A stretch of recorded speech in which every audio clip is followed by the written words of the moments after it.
They say the loneliest place to be is in a bad marriage, and I believe that now more than ever, because I never felt as invisible as I did lying next to someone who used to love me. My name's Matt. I'm 37. I'm a firefighter in Austin, Texas. 13 years on the job.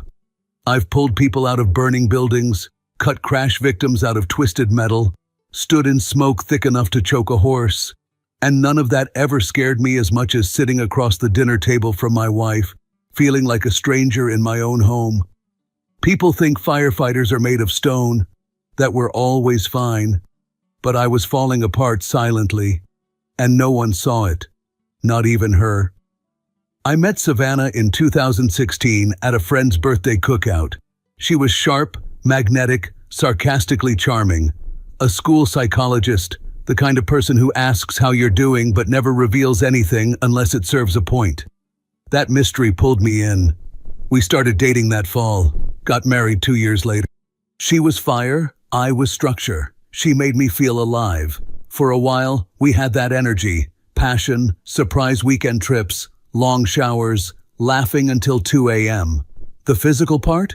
Great, frequent, fun. We couldn't keep our hands off each other. And then one day, it just stopped. There was no slow decline, no drifting, just a switch. One moment we were tangled in bed. The next, I was getting side hugs and sleeping in a cold room with a wife who couldn't be bothered to look up from her phone. I figured it was stress.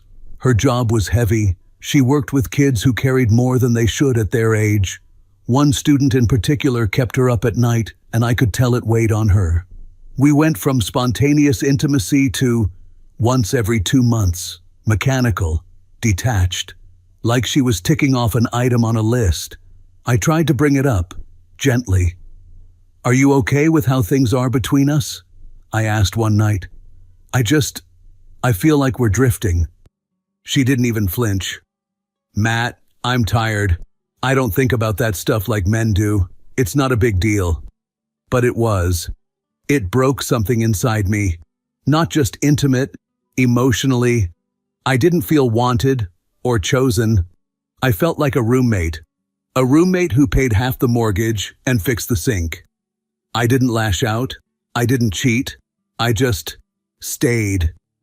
And then came Taylor. Taylor is Savannah's younger sister, 28, works in digital marketing. I hadn't seen much of her in years. She was always the loud one, the messier one. After a rough breakup, she needed a place to crash. Savannah invited her to stay with us for a few weeks. I didn't argue. Honestly, I barely had the energy to care. I was pulling double shifts, sweating through emergency runs in 110-degree heat, and coming home to a woman who barely looked up when I walked in the door. Taylor arrived like a tornado. Spotify playlists, cereal boxes left open, barefoot all the time, talking through every movie. But she brought something that had been missing in our house: life. The last few days I went to sleep in the guest room. She noticed things quick. "You always sleep out here?" she asked, grabbing a beer from the fridge one night. I gave a tired shrug. "Savannah's been tired a lot lately." Taylor gave me a long look. "Savannah's been tired since we were kids. Girl used to fake a headache to get out of family dinners." I chuckled. First time I had in days. It felt foreign in my mouth. A few nights later, I came home late. Another fire, 3 hours in bunker gear, soaked through with sweat. Savannah was already in bed, as usual. I ate reheated spaghetti at the kitchen table, staring at the dark window. Taylor walked in, barefoot, wearing one of those long sleep shirts that hit just below the hips. No bra. She poured herself a glass of water and leaned against the counter. She looked at me and said, "So, did she tell you that intimacy is on hold?" I didn't flinch, just nodded slowly. Taylor tilted her head. "And you're just supposed to live like a monk now?" She wasn't teasing. She wasn't mocking. She sounded sad. For me. Then she stepped forward. "Let me." Just 2 words. But my chest locked up. Every instinct in my body screamed yes. Every lonely night. Every cold shoulder. Every time I heard Savannah laugh at work texts but go silent when I asked how her day was. It all boiled over. But I didn't move. I stood up. My hands were shaking. "I can't," I said. Not because I didn't want to. God, I wanted to. But because I still loved my wife. Or maybe I loved the version of her I was desperately holding on to. I walked outside, stood by the edge of the pool in full turnout fatigue and stared at the water. My reflection didn't even look like me anymore. Taylor never mentioned it again. But something between us changed. She started treating me differently. Like someone worth seeing, worth choosing. And deep down, I started to wonder, if I could resist her sister out of love and loyalty, then what did it say about Savannah that she couldn't resist someone else? Because what came next broke me more than any fire ever could. A week after that night in the kitchen, Savannah told me she was going on a weekend getaway with her co-workers.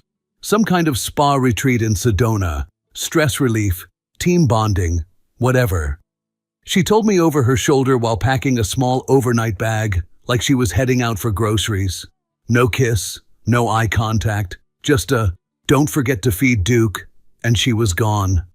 That left me and Taylor in the house. Again. I'll be honest, I should have gone somewhere. A friend's place, a hotel, even the damn firehouse. Anywhere but there. But I didn't. I stayed. Not because I wanted to be near Taylor, even though the energy between us was charged in ways I didn't want to admit, but because I was tired of running from my own house.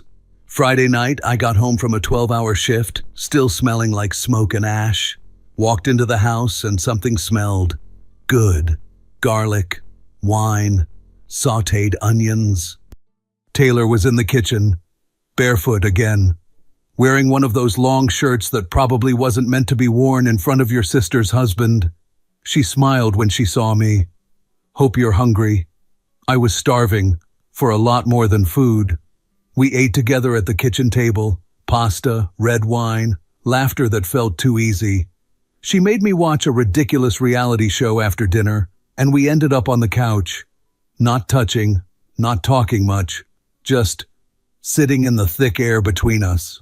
At one point she looked at me and said quietly, "Do you still think about her? What it used to be like?" I hesitated.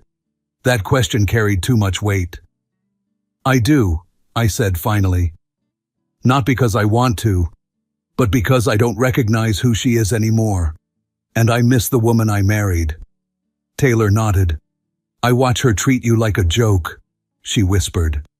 "And I just keep thinking, if I had someone who looked at me the way you look at her, I'd never take that for granted." She reached out, brushed her fingers against my cheek, and I froze. Every nerve in me was electric. Her hand lingered, but I didn't move. "I can't," I said. "I made vows. Even if she broke hers, I haven't." She pulled back slowly, nodded. "I get it." She stood up, said goodnight, and went to her room. I stayed on the couch with a glass of wine in my hand and a war in my chest.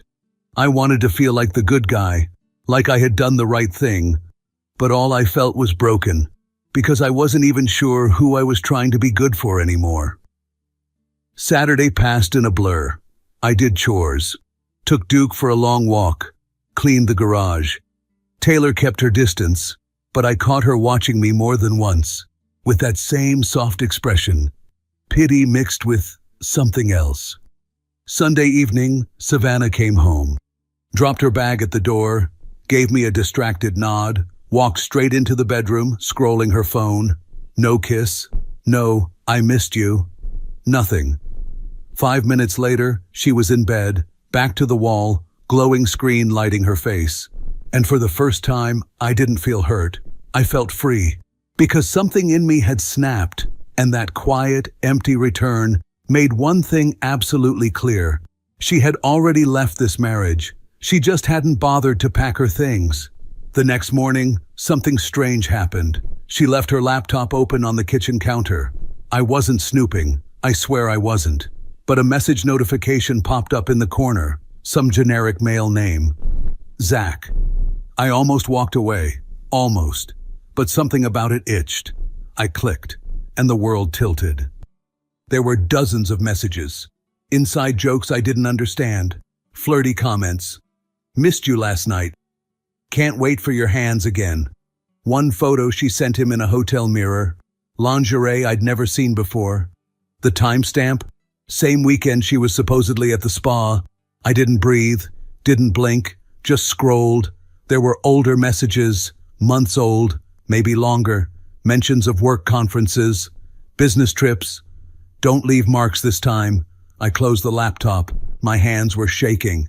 That was it. All this time I thought I was the one resisting temptation, fighting to be loyal, thinking she was just tired, distant, stressed. But she wasn't tired. She wasn't lost. She was gone. Long gone.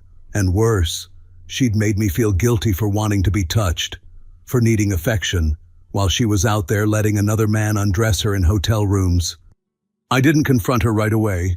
I went to work the next day, climbed ladders, hauled hose line, busted through drywall with my fists. Anything to burn the rage out of my body. But it didn't burn out. It simmered. And then came Wednesday. Wednesday evening, I got home later than usual. A false alarm turned real at the last minute. Kitchen blaze in a duplex. We got it out fast, but the heat had been suffocating. I was exhausted. My shirt clung to me. My boots were still damp. I just wanted a shower and something hot to eat.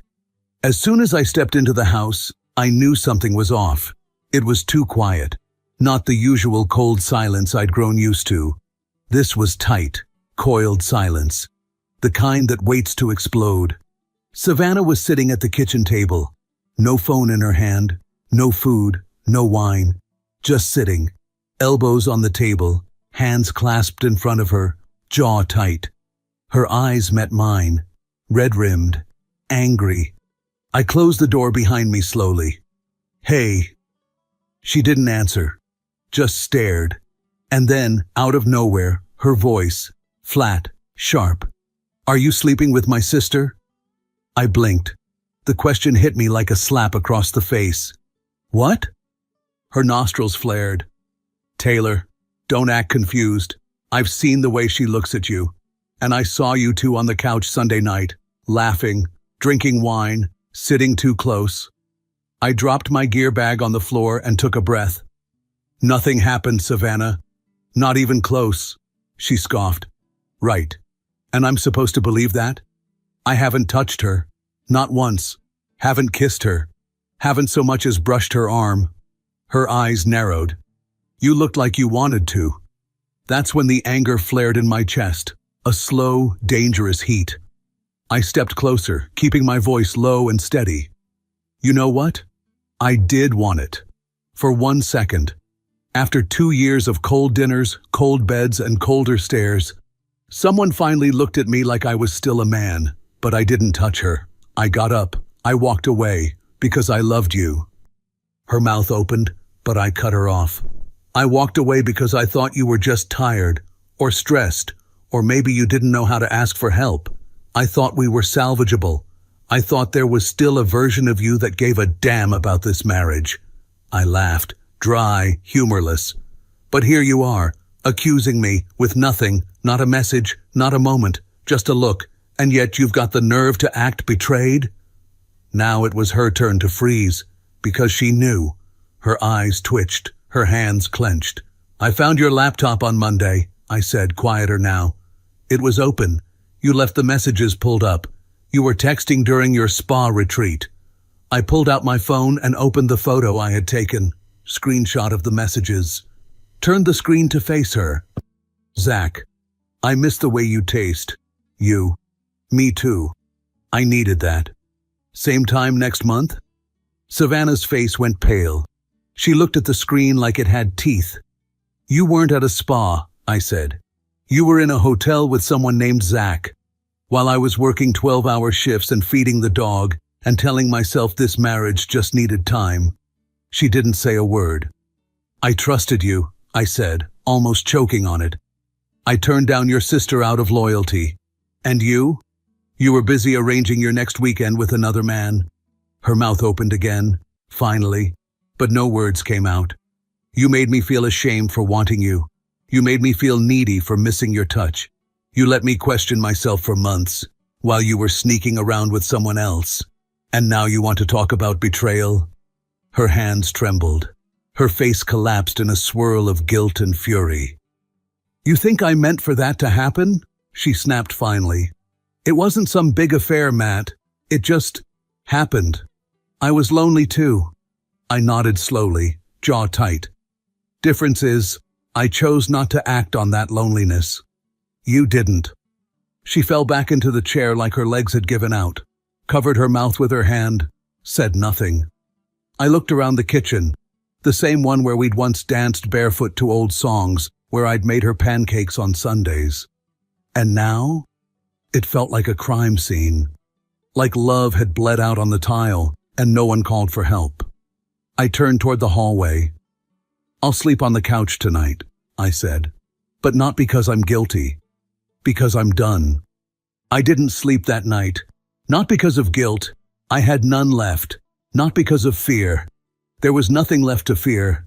But because silence, real silence, is louder than sirens when you finally hear it for what it is. Savannah never came out of the bedroom. Not to yell, not to argue, not even to ask if I was staying. And I didn't go to her. I couldn't. I wouldn't.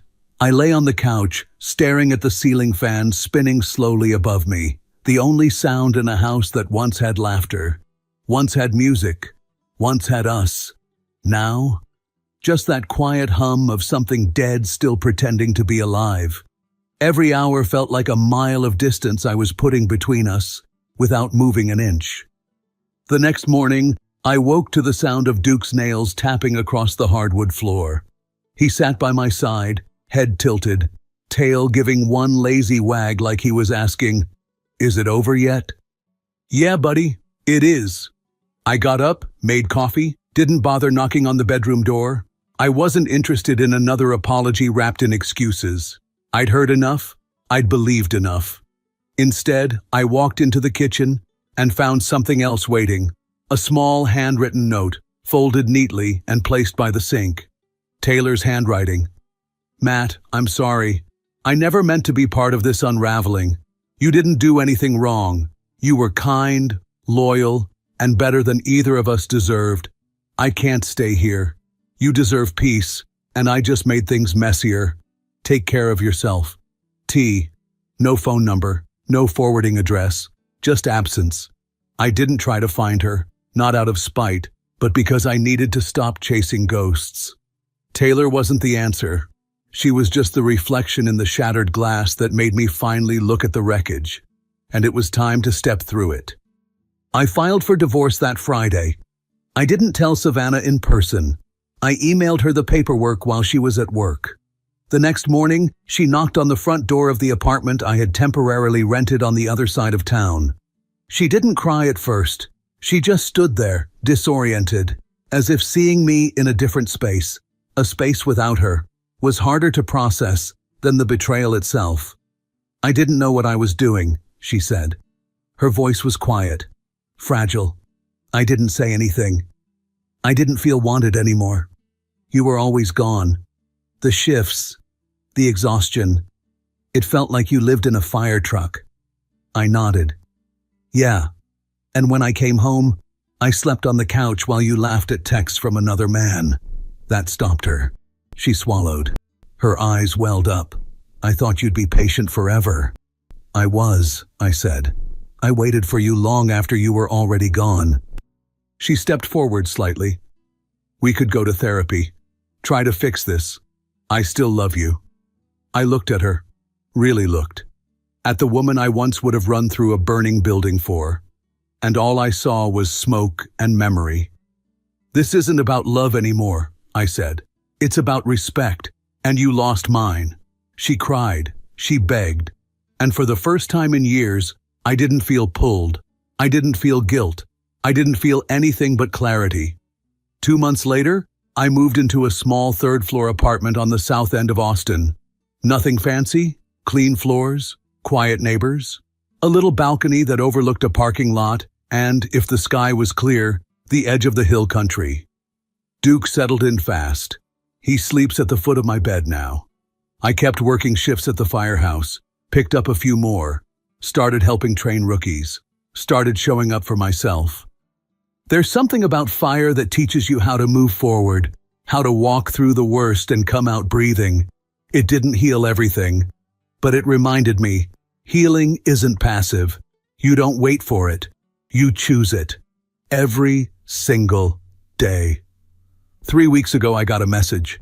Savannah. First time I'd heard from her since the papers were finalized. I miss you. I think about you every night.